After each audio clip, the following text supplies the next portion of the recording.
Bonjour et bienvenue. Alors aujourd'hui, on se retrouve avec un exercice sur l'ordre dans R.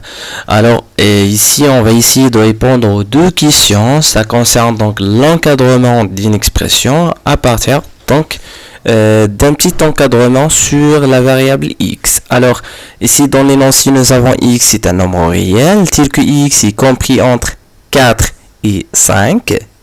Tel que 4 et 5 ne sont pas donc inclus. La première question, on va montrer que x divisé par x plus 3 est compris entre, strictement compris entre 4 divisé par 7 et 5 divisé par 8. Alors, pour chercher à démontrer cet encadrement, d'abord, donc j'essaie de manipuler cette expression. Donc de manière traditionnelle, et on cherche est-ce qu'on va donc trouver le résultat demandé ou non. Donc ici on va essayer de chercher à encadrer x divisé par x plus 3, ce qui revient à si on utilise donc de manière traditionnelle, donc si on utilise la méthode traditionnelle pour encadrer une expression. Donc si tout simplement on voit que ici nous avons une fraction. Une fraction, ça se voit comme la multiplication des numérateurs multiplié par l'inverse des dénominateurs. Voilà. J'essaye d'abord d'encadrer x plus 3. Puis je cherche l'inverse de x plus 3. Et en faisant donc la manipulation sur cet inverse x, en cherchant à multiplier donc l'inverse par x pour obtenir ce résultat. Est-ce qu'on arrive ou non? Maintenant, on va essayer. Et si on n'arrive pas, on va chercher une autre façon afin d'encadrer donc cette expression et chercher à obtenir l'amplitude demandée. On a, d'après l'énoncé x compris entre 4 et 5, ce qui donne donc on va essayer tout simplement d'écrire la réponse directement. Donc x plus 3 est compris entre 4 plus 3 c'est 7, 5 plus 3 c'est 8. Voilà, cherchons maintenant à inverser. 1 divisé par x plus 3 est compris entre 1 divisé par 8, 1 divisé par 7.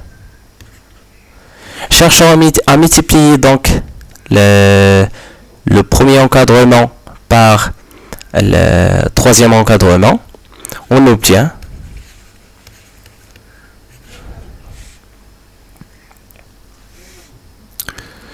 voilà, donc c'est x multiplié par 1 divisé par x plus 3 compris entre, comme ici tous les nombres sont positifs, on multiplie un membre de gauche par membre de gauche, membre de droite par membre de droite, donc ce qui donne finalement 5 divisé par 7, et de l'autre côté 4 divisé par 8, ça fait 1 demi.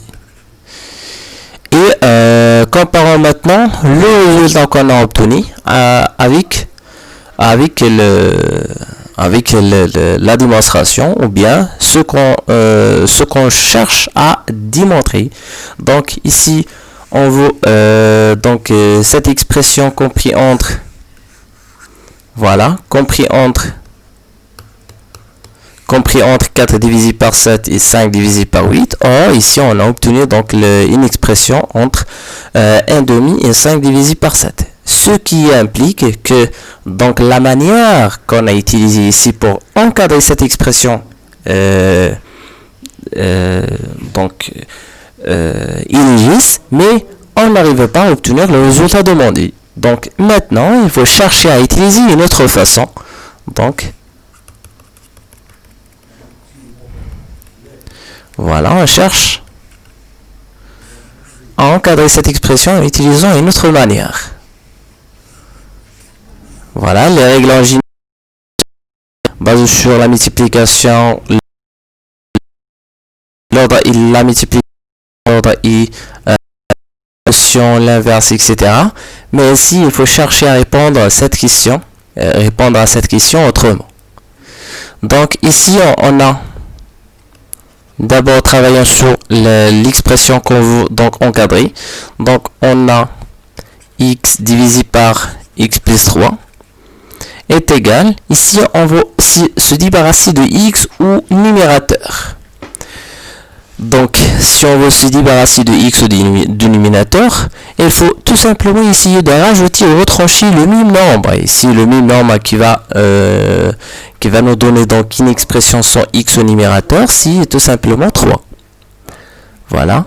Je fais x plus 3 moins 3.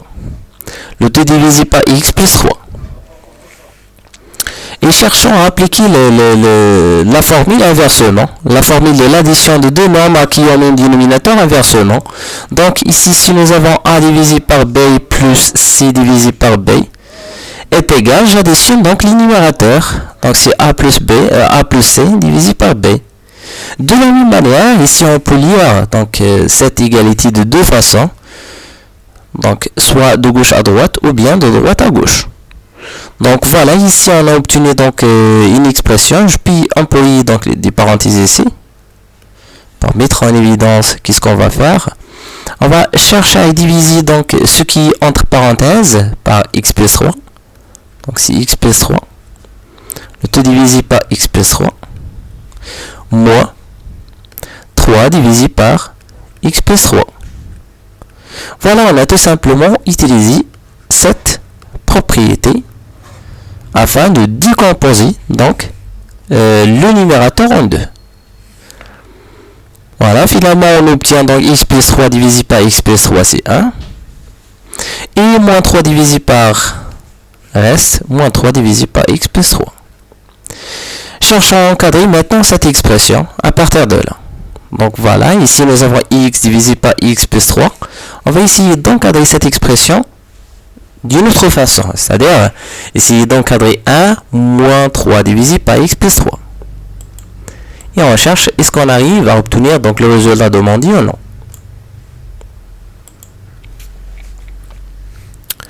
Donc encadrons maintenant 1 moins 3 divisé par x plus 3. D'abord, ici nous avons, d'après l'énoncé, nous avons x. Et on cherche à encadrer donc, une expression comme celle-ci. Donc, correspond à moins 3 multiplié par. Donc, ici, c'est tout simplement des opérations à effectuer avec les opérations, avec les propriétés que nous avons vues dans la leçon concernant l'ordre et les opérations. Voilà, on cherche d'abord à encadrer l'inverse de x plus 3. D'après l'énoncé, on a x compris entre, d'après l'énoncé, nous avons x compris entre 4 et 5. Voilà. X compris entre 4 et 5. J'ajoute 3 dans les 3 membres. Alors 4 plus 3 ça fait 7. Et 5 plus 3 ça fait 8. Donc j'ai essayé d'encadrer l'inverse. Alors ici on encadre l'inverse. Alors l'inverse me donne, puisque les nombres sont positifs, alors c'est 1 divisé par x plus 3. J'inverse. Donc les membres, le membre de droite devient membre de gauche. Donc c'est 1 divisé par 8. Et le membre de gauche devient membre de droite en inversant. 1 divisé par 7. Essayons maintenant de multiplier par un nombre négatif. Alors, si je multiplie par un nombre négatif un encadrement, il faut changer les nombres, ou bien il faut changer les symboles. Donc, nous avons le choix entre un changement à effectuer sur les symboles. Donc, les symboles, à chaque fois, on multiplie membre par ce nombre négatif. Ici, on veut multiplier, on veut utiliser la multiplication afin d'obtenir moins 3 divisé par x plus 3. Si c'est moins 3, si on effectue la multiplication membre par 3, c'est x plus 3 Ici, j'ai le choix. Soit on change donc les membres, le membre de droite devient membre de gauche. Voilà, si moins 3 divisé par 7. Encore ici, c'est moins 3 divisé par 8. Ou bien on change, donc on change les symboles. Donc voilà, tout en laissant donc les membres de gauche à leur place et les membres de droite à leur place. Voilà, maintenant il me reste à ajouter 1 pour avoir l'expression. Donc, ajoutons 1 dans les trois membres. Donc 1 moins 3 divisé par 7. 1 moins 3 divisé par x plus 3. Et 1 moins 3 divisé par 8. Effectivement, cette opération, c'est 7 moins 3. Donc, de manière simple, on va obtenir donc 7 moins 3, ça fait 4. Donc, voilà, effectivement, l'opération ici. Donc, voilà, 1 fois 7, c'est 7. 3 fois 1, c'est 1. C'est moins 3. Donc, 3 fois 1, c'est 3. Divisé par 7 fois 1, c'est 7. Voilà, ici, c'est 4 divisé par 7. Finalement, on trouve 4 divisé par 7. Donc, c'est 1 moins 3 divisé par x plus 3. Ici, c'est 8 moins 3, ça fait 5 divisé par 8. Voilà, finalement, l'expression qu'on vient d'obtenir en utilisant cette astuce pour encadrer une expression. Voilà, est-ce qu'il est donc... est-ce qu'ils sont identiques? Est-ce que le résultat qu'on cherche à démontrer est identique à celle-ci ou non? Donc c'est 4 divisé par 7. Voilà, c'est 4 divisé par 7. Et de l'autre côté, nous avons 5 divisé par 8. Voilà, finalement, on arrive à répondre à cette question. Cherchons maintenant à déterminer l'amplitude. Alors, deuxièmement, l'amplitude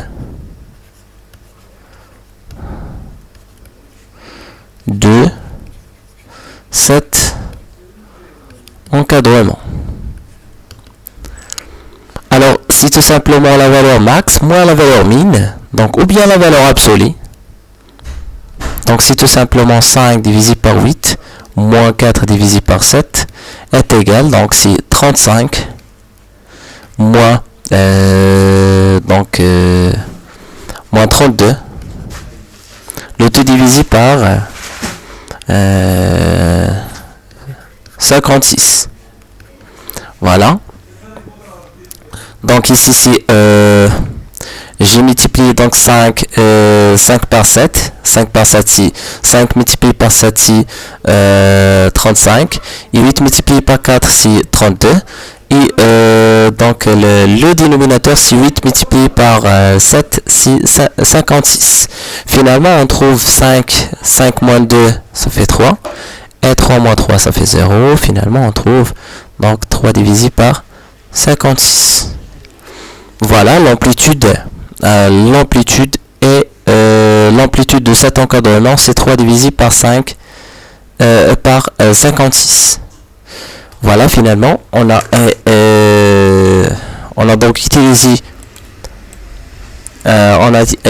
cette technique afin de répondre à cette question.